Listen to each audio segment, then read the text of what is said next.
السلام علیکم ورحمۃ اللہ وبرکاتہ۔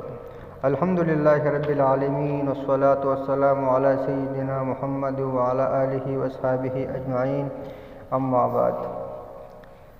اسلامک ویڈیو چینل میں خوش آمدید۔ جیسے کہ آپ کو تمنیل سے معلوم ہو چکا ہے کہ آج کا ہمارا موضوع سوال جواب کیا ہے۔ نمبر 1 سوال، آج کا پہلا سوال، نکاح سے پہلے منگیتر سے ملنا جائز ہے یا نہیں؟ سوال کیا گیا ہے کہ ایک صاحب فرما رہے تھے کہ منگیتر سے ملاقات کرنا، اس سے ٹیلی فون وغیرہ پر بات کرنا اور اس کے ساتھ گھومنا پھرنا صحیح نہیں۔ میں نے ان صاحب سے عرض کیا کہ یہ تو ہمارے معاشرے میں عام ہے، اس کو تو کوئی برا نہیں سمجھتا۔ پھر میرے جواب کا وہ صاحب واضح جواب نہ دے سکی، جس کی وجہ سے میں الجھن میں پڑ گیا کہ کیا واقعی صحیح نہیں ہے۔ اس کے جواب میں مولانا یوسف لدھیانوی صاحب لکھتے ہیں، نکاح سے پہلے منگیتر اجنبی ہے، لہٰذا نکاح سے پہلے منگیتر کا حکم بھی وہی ہوگا جو غیر مرد کا ہے کہ عورت کا اس کے ساتھ اختلاط جائز نہیں۔ اور آپ کا یہ کہنا کہ یہ تو ہمارے معاشرے میں عام ہے، کوئی برا نہیں سمجھتا، اول تو مسلم نہیں کہ یہ ایسا ہے، کیونکہ شریف معاشروں میں اس کو نہایت برا سمجھا جاتا ہے۔ علاوہ ازیں معاشرے میں کسی چیز کا رواج ہو جانا کوئی دلیل نہیں۔ ایسا غلط رواج جو شریعت کے خلاف ہو خود لائق اصلاح ہے۔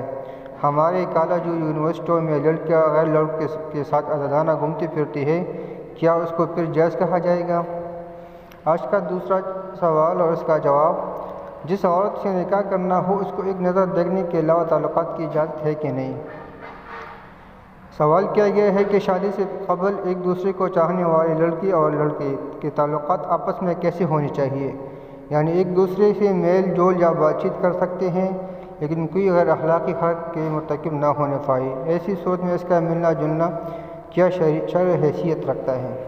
اس کے جواب میں مولانا یوسف لدھیانوی صاحب لکھتے ہیں، جس عورت سے نکاح کرنے کا ارادہ ہو اس کو ایک نظر دیکھ لینا جائز ہے، خواہ وہ خود دیکھ لے یا کسی معتمد عورت کے ذریعے اطمینان کر لے۔